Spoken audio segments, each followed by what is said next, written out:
ராமச்சந்திரன் ஏதேனும் முக்கிய தகவல்கள் இருக்கா? 30 நிமிடங்கள் காலதாமதமாயிருக்கு அப்படிங்கிற தகவல், பல்வேறு கெடுபிடிகள் நம்மால உணர முடிகிறது.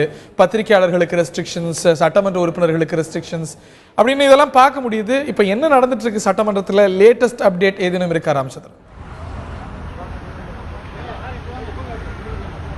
ஹரி, சிறப்பு சட்டப்பேரவை கூட்டத்தொடர் சரியாக 11 மணிக்கு தொடங்கி நடைபெற்று வருகிறது. சுமார் 50 நிமிடங்களுக்கு மேலாக இந்த கூட்டத்தொடரானது தற்பொழுது நடைபெற்று வருகிறது.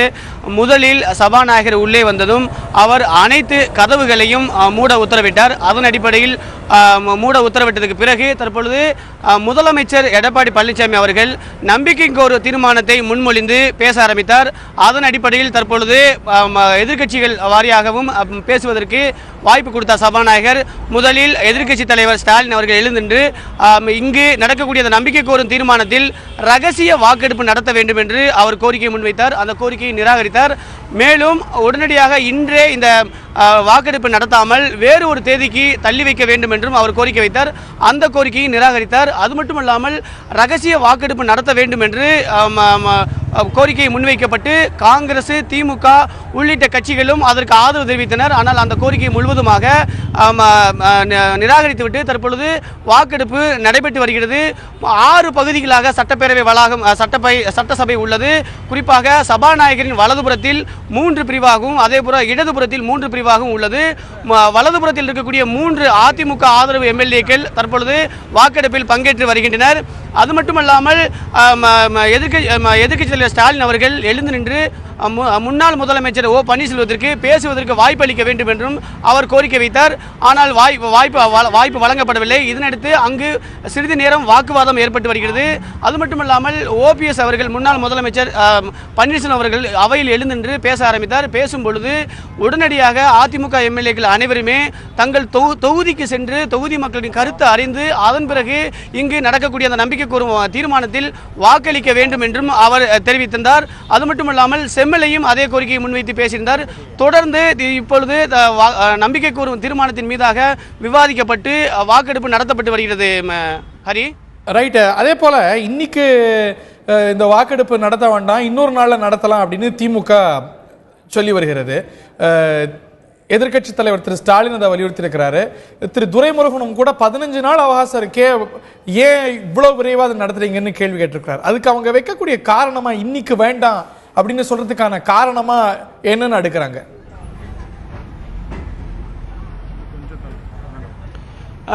முழுவதுமாக நமக்கு வந்து சேரவில்லை. சபாநாயகர் எதிர்க்கட்சி தலைவர் ஸ்டாலின் கொடுத்த கோரிக்கையை நிராகரித்து விட்டார்.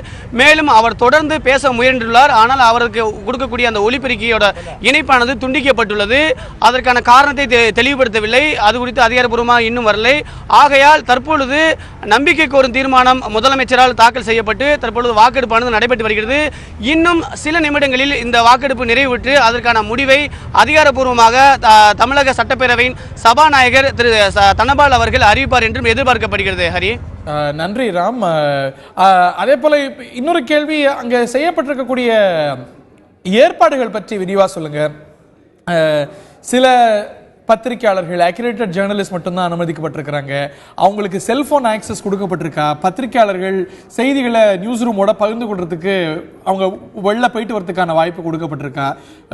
வழமையா இருக்கிறத காட்டிலும் கூடுதலான கெடுபிடிகள் இருக்கா? அதை பற்றி சொல்லுங்க. நிச்சயமாக இன்று தலைமைச் செயலகம் முழுவதுமாக காவல்துறையின் கட்டுப்பாட்டுக்கு கொண்டு வரப்பட்டுள்ளது.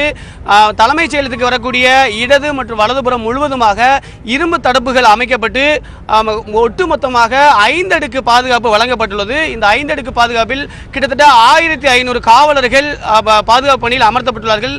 நேற்று இரவு தொடங்கி தற்பொழுது வரை இந்த பாதுகாப்பு நீடித்து வருகிறது. அது மட்டுமல்லாமல் உள்ளே வரக்கூடியவர்களின் வாகனம் கடுமையான சோதனைக்கு பிறகே அனுமதிக்கப்படுகிறது.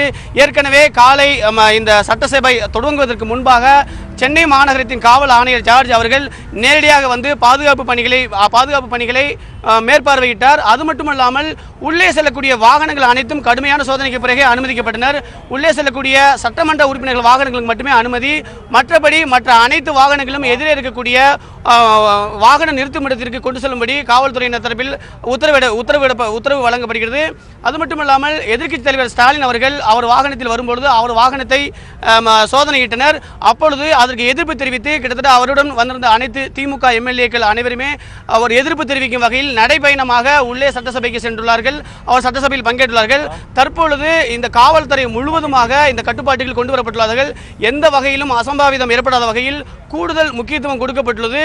தொடர்ந்து அனைத்து வாகனங்களும் சோதனைக்கு பிறகு உள்ளே வர அனுமதிக்கப்படுகிறார்கள். அது மட்டுமல்லாமல் பத்திரிகையாளர்களுக்கும் அரசு அங்கீகாரம் வழங்கிய அட்டை வழங்கியவர்களுக்கு மட்டுமே உள்ளே வருவதற்கு அனுமதி வழங்கப்பட்டுள்ளது. மற்றவர்களுக்கு அனுமதி வழங்கப்படவில்லை. மேலும் அந்த செய்தி சேகரிக்கக்கூடிய சாதனங்களுக்கும் கட்டுப்பாடு விதிக்கப்பட்டுள்ளது. அவர்களும் குறிப்பிட்ட இடத்தில் மட்டுமே நிற்பதற்கு அனுமதி வழங்கப்பட்டுள்ளது. இதற்கு எதிர்ப்பு தெரிவித்து சற்று நேரத்துக்கு முன்பாக பத்திரிகையாளர்களும் ஆர்ப்பாட்டத்தில் ஈடுபட்டனர். அதை நாம் நேரடியாகவே பார்த்தோம். அது மட்டுமல்லாமல் கடுமையான சோதனைக்கு பிறகு அனைத்து வாகனங்களும் உள்ளே வர வைக்கப்பட்டது. தற்பொழுது எதிர்க்கட்சி தலைவர்களும் மற்றும் அதன் கூட்டணி கட்சி தலைவர்களும் சட்டசபையில் பேசி வருகின்றனர். இன்னும் சில நிமிடங்களில் அந்த நம்பிக்கை கோரும் தீர்மானத்தின் மீதான வாக்கெடுப்பு நடைபெறலாம் என்றும் எதிர்பார்க்கப்படுகிறது. ஹரி.